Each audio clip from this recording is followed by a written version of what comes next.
In January 1945, during the last throes of World War II, Lieutenant Colonel Henry Mucci of the United States Army's 6th Ranger Battalion was ordered to rescue American and Filipino prisoners who were suffering hardship in a Japanese field. The problem was the 50 kilometers and the more than 20,000 Japanese soldiers that stood between their position and the Cabanatuan camp, where the prisoners were. This is the story of an ambitious plan, an unprecedented rescue, and men willing to go to any lengths to fulfill their mission. In this new military history video, we'll learn about the largest rescue operation carried out by the United States, an adventure worthy of a movie. The history of the Great Rescue is directly linked to the reasons that accelerated the entry of the United States into World War II.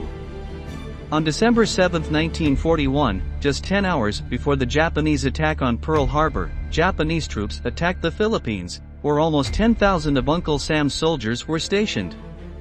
After 4 months of heavy fighting, thousands of American men surrendered, falling as prisoners of the Japanese Empire.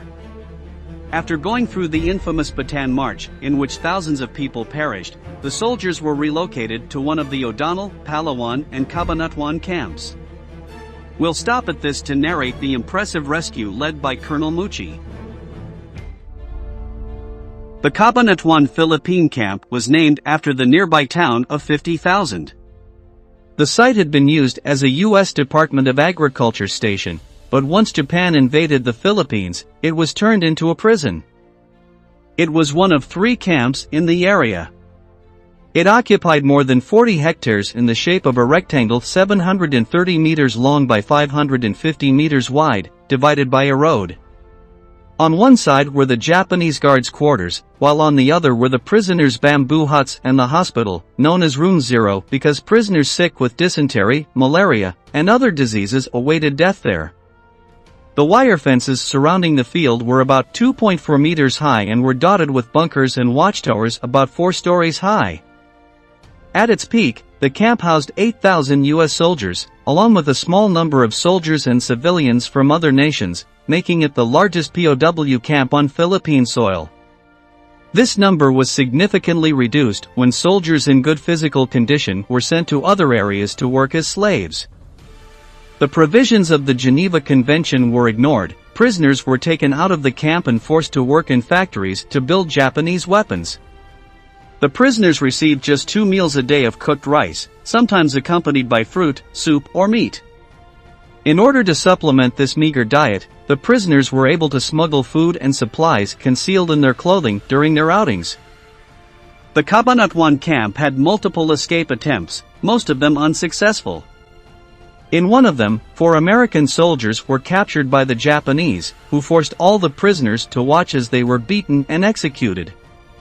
Soon after, the Japanese announced that further escape attempts would result in the execution of 10 prisoners for every man involved. A week later, 2 Americans tried unsuccessfully to escape. The guards selected 18 more Americans, lined them all up against a fence, and executed them in front of the other prisoners. On January 26, 1945, Lieutenant Colonel Henry Mucci, commanding officer of the U.S. Army's 6th Ranger Battalion, was ordered to rescue the prisoners from the Cabanatuan camp. The person in charge of planning the operation was Captain Robert Prince.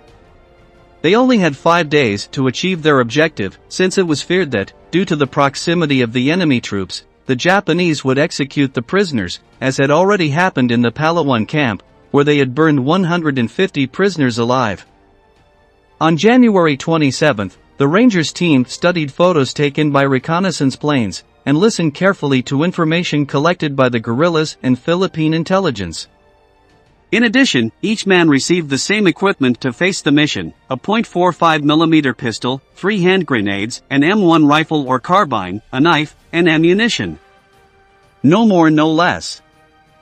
The plan was to infiltrate the 120 men of the battalion behind enemy lines, walk the 50 kilometers that separate them from the Cabanatuan camp and rescue the prisoners, avoiding the nearly 30,000 Japanese soldiers. The Cabanatuan camp was garrisoned by about 200 men and, a couple of kilometers from it, there was a Japanese military camp with about 1,000 armed men. At 5 p.m. on January 30, 1945, Mucci's Rangers began taking up positions around the field. To prevent Japanese troops camped in the area from coming, a Philippine guerrilla group ambushed a nearby bridge. But there was a key element to completing the hoax, and it involved an Air Force craft. At 6 p.m., a P-61 Black Widow fighter, with Captain Kenneth Schreiber and First Lieutenant Bonnie B. Rux aboard, flew over the field as a diversion. The intention was to simulate that the aircraft had engine problems through controlled fire and loss of altitude. Schreiber headed for some low hills at just 30 feet, simulating his plane was plummeting toward the ground. For the Japanese soldiers, the American fighter was on the brink of destruction. Schreiber repeated the maneuver several times, capturing the attention of the guards and mobilizing the Japanese troops towards the other end of the field. The actual combat began around 7 p.m., and with the advantage of darkness, surprise, and distractions, the Rangers managed to rescue a total of 522 prisoners. Half an hour after the start of the battle, the Japanese had practically given up taking the American positions. Most of the officers had been killed in useless frontal attacks. A few small groups of guards continued to fire, but American machine gun and bazooka fire made it difficult for the Japanese to recapture lost ground. At 8:40 p.m., the Rangers were already on the banks of a nearby river, supervising the loading of the prisoners onto the wagons brought by the Filipinos. It was at this moment that the third red flare was launched and a general withdrawal was ordered. During the rescue operation in Cabanatuan, 2 Rangers died and 4 were injured. The Philippine guerrillas suffered 20 casualties. Lieutenant Colonel Henry Mucci and Captain Robert Prince were awarded the Distinguished Service Cross for this action, the second in importance in the scale of awards granted by the United States Army, something that is striking since it was the highest and more dangerous rescue carried out by North American troops. The rescued prisoners were the ones who revealed the treatment received in the Japanese facilities, as well as the extensive and lethal marches to which they were subjected. In part, the stories of the survivors were fuel to accelerate the end of the conflict in the Pacific Theater.